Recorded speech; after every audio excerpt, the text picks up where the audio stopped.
জগন্নাথ বিশ্ববিদ্যালয়ের কেন্দ্রীয় শিক্ষার্থী ছাত্র সংসদ নির্বাচনে আপনি ঐক্যবদ্ধ নির্ভীক জবিয়ান প্যানেল থেকে জিএস নির্বাচন করছেন, জিএস পদে।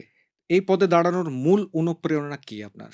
দেখেন মূল অনুপ্রেরণা হচ্ছে মানে রিলিজিয়াস মানে কয়েকটা দিকে চিন্তাভাবনা করে আরকি। প্রথমত আমি যখন চিন্তাভাবনা করলাম যে আমি নির্বাচন করব, তখন আমার মাথায় আসলো যে আগে এই ব্যাপারে ইসলাম কি বলে? সেই জিনিসটা আমি একটু দেখি। তো পরবর্তীতে আমি দেখলাম যে বিভিন্ন হাদিসের রেফারেন্স দিয়ে এটা যে মেয়েরা কিন্তু সেই মহানবী সাল্লাল্লাহু আলাইহি সাল্লামের সময় থেকেই তারা কিন্তু পরামর্শ দিয়ে সাহায্য সহযোগিতা করেছে। কিন্তু একটা কথা হচ্ছে নারীরা নেতৃত্ব দিতে পারবে না। নেতৃত্ব বলতে বোঝায় যে মানে সংসদে প্রধানমন্ত্রী বা রাষ্ট্রপতি একজন নারী হতে পারবেন না। কিন্তু একজন সাংসদ বা মন্ত্রী হিসেবে একজন নারী কাজ করতে পারবে। হয়তো কনসেপ্টটা এরকম। যদি হুম, ভুল হয় তাহলে আগে থেকেই দুঃখিত। তো সেদিক থেকে ভীপিত হচ্ছে আসলে ওই জায়গাটা যে একদম ফার্স্ট এ। তো হুম, এইজন্য 2nd পোস্টটা আসলে চুজ করা। এটা ছিল ফার্স্ট রিজন ইসলামিক দিক থেকে।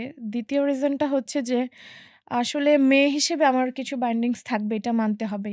দেখা যাচ্ছে যে আমি হয়তো হঠাৎ করে রাত-বিরাতে ছুটে যেতে পারবো না বা আমি হয়তো কাজ করলেও একজন পুরুষের যতটা সক্ষমতা শারীরিকভাবে আমার সেই সক্ষমতাটা নেই, আমার সেটা মেনেই নিতে হবে। তো এজন্য হচ্ছে আমি সুপার 1 এ যাইনি। সুপার 2 ই হচ্ছে চুজ করা। ৩য় রিজন হচ্ছে একটা যে মেয়েরা আসলে ওই যে বললাম না যে নিচের দিকে থাকো, আমাদের আন্ডারে থাকো। তো ওই দিক থেকে দেখা যাচ্ছে সবগুলো পোস্ট অবশ্যই সম্মানীয়। সম্পাদকীয় পোস্টগুলো সম্মানীয়, সদস্য পোস্টগুলো। হুম, কিন্তু এই যে সুপার 3 এর যে ব্যাপারটা মানে আমি আমার মেইন টার্গেট ছিল আমি প্রত্যেকটা সেক্টর নিয়ে কাজ করব। কিন্তু যখন আমি একটা স্পেসিফিক সম্পাদকীয় পদে চলে গেলাম, তখন আমার ওই গ্রাউন্ডটার মধ্যেই থাকতে হবে যেটা আমি চাচ্ছিলাম না।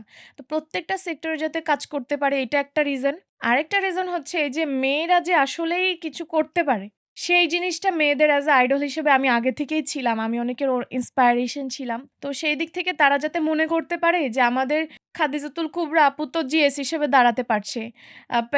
তারপর হচ্ছে সে আন্দোলনও করছে। সে আমাদের অধিকার বা দাবি আদায়ে কাজ করছে। তাহলে আমরাও তো পারব। আমরাও তো নিজেদের হুম। অধিকার নিয়ে মুখ খুলতে পারব। এইরকম একটা এনভায়রনমেন্ট ক্রিয়েট করার জন্য আসলে এখানে আসা।